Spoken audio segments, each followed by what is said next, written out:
So next question is, what do you think has driven your success based on percentage? So location, unique offering, retail experience, that sort of thing. So I think it goes back to that old adage, location, location, location. That's the big one, and I'll give that a number of at least 50% of that success is probably picking that location, really doing your homework, seeing what's out there, the consumer base, the demographic, the traffic, the possibility of where another consumer another retailer could move in on you, that sort of thing. Secondly to that, I would say doing your research, and probably 20% of that success that we've had so far is just really doing research on the industry itself and how it works and the products. And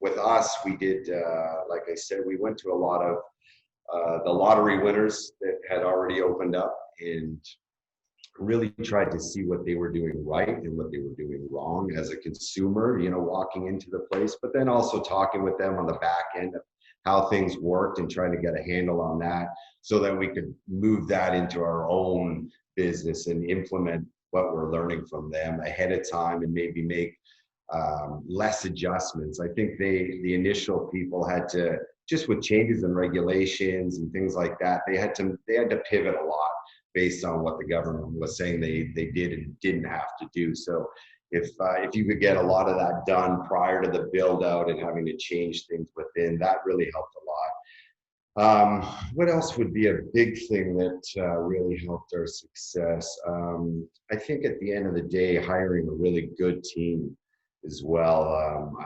that you're confident with, just on a general business level, running a business, but also people that know cannabis, right? That's what we're trying to sell. So you really have to have that education. I think we did a lot of different things. We own other businesses, so we kind of had a handle on that, being an entrepreneur and running a business. But also we took some courses at Ryerson to learn more about the business side and the marketing and a little bit of the science behind cannabis, things like that. But being prepared on that level, because I think you have two kinds of people within this industry, and maybe some of them just are business people and know that side of things, and some are just cannabis people and don't know the other side of running a business. So if you can merge those two, then I think that success is going to be a lot greater than just being one or the other.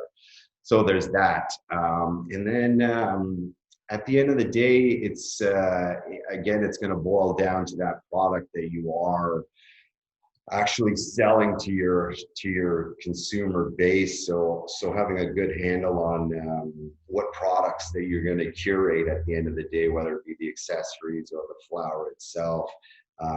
And that was a learning process for us as well. What we thought we might want to sell was not necessarily what our consumer wanted.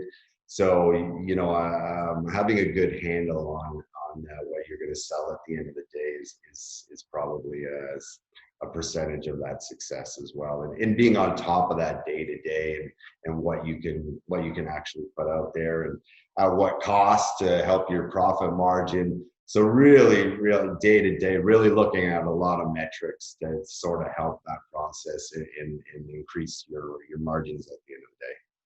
Great.